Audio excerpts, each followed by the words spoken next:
Please subscribe to help you and your motorcycle perform better. Dave Williams, editor, here with today's video. Rear sets for the 2019 ZX6R. Dave's going to race the bike, so he can't run the stockers. Even though he ran the stockers on his R6, the way they're functioning on the ZX6R, not so good, so he's got some aftermarket's going to put on there. And of course, nothing ever goes quite as smoothly as the, poster says it should. Here's a preview. Next enhancement is going to be rear sets. Now, on my R6, ergonomically, I felt way better with the stock rear sets, so I leveraged those and used them when racing. The only downside to that was this. So if I needed to change the shock or do any work, I had to very carefully leverage the U-bolt section here to go ahead and set it on stands to be able to go ahead and pull the shock. Now, in riding this on track and breaking it in, every time I went to brake or use the shifter, my foot moved this backwards. So the other part of that was that this was actually causing me all kinds of duress, even though the grip, the knurling on this is excellent. Every time I went to do something, the peg would come back, I'd have to lift my foot up, reset, do what I was doing, come back into position. In racing, I can't do that. That's not going to happen. So we've gone ahead and got the Bonamici rear sets from Scott. First thing is to check our bolt center pattern, and that's dead on the money.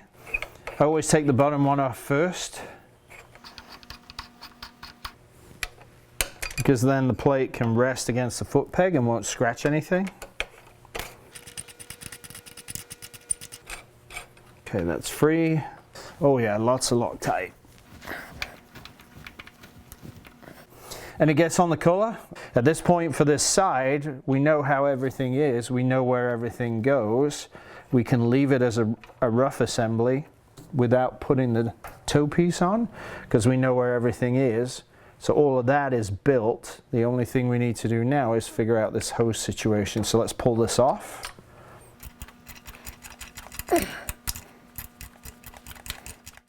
Come forth and show yourself. Little annoying bracket. So, OEM stuff. Bracketry. Let's see what creative solutions people come up with, because there's going to be plenty of them. And at this point, I just got to figure out what I want for me. Next part of the puzzle, this side. The other part is I want GP shift, which means basically one up, the rest down. So if you go up that direction, street shift, if we watch the plunger on the back side, see the plunger moves in to actuate the quick shifter. So if you go down to downshift, it doesn't. It goes ahead and extends it. So we have a push mechanism that when we lift up, that actuates the quick shifter. So if I want to reverse the shift pattern, what I've got to do is pull this bolt.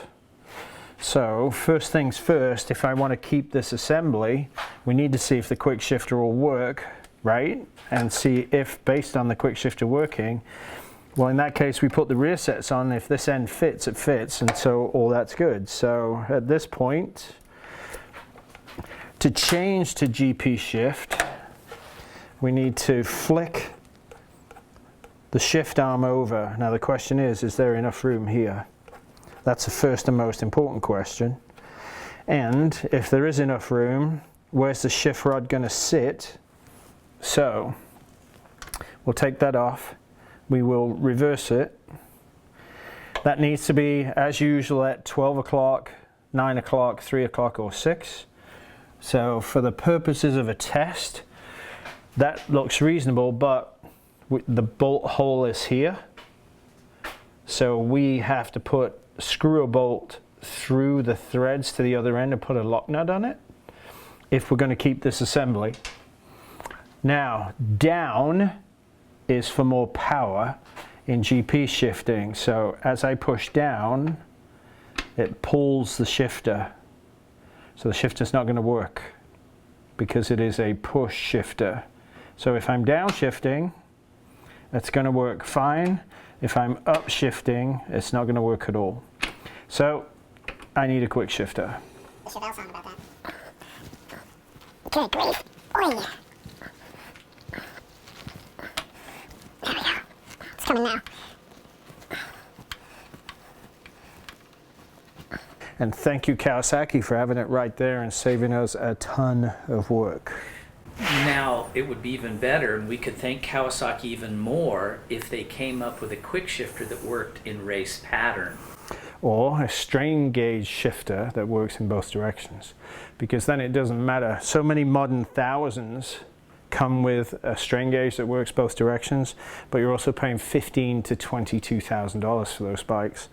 So purchasing one of these in the aftermarket, you're going to pay $300 to $500 for a strain gauge that works both ways. That might be a little on the low end at $300, but in any event, having something that works both ways, then whether you race street or GP, the quick shifter works for you either pattern. So catch the full video at davemosstuning.com.